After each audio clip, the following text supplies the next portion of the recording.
আমি আমি শুভেন্দু অধিকারী ঈশ্বরের নামে শপথ করিতেছি যে বিধি দ্বারা স্থাপিত ভারতের সংবিধানের প্রতি আমি অকৃত্রিম নিষ্ঠা ও আনুগত্য পোষণ করিব।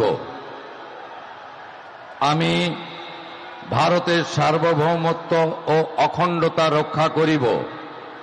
পশ্চিমবঙ্গ রাজ্যের মুখ্যমন্ত্রী রূপে আমার কর্তব্যসমূহ নিষ্ঠাপূর্বক এবং বিবেকসম্মতভাবে নির্বাহ করিব এবং ভয় বা পক্ষপাত, প্রীতি বা বিদ্বেষ রহিত হইয়া সকল শ্রেণীর জনগণের প্রতি সংবিধান ও বিধি অনুসারে ন্যায় আচরণ করিব।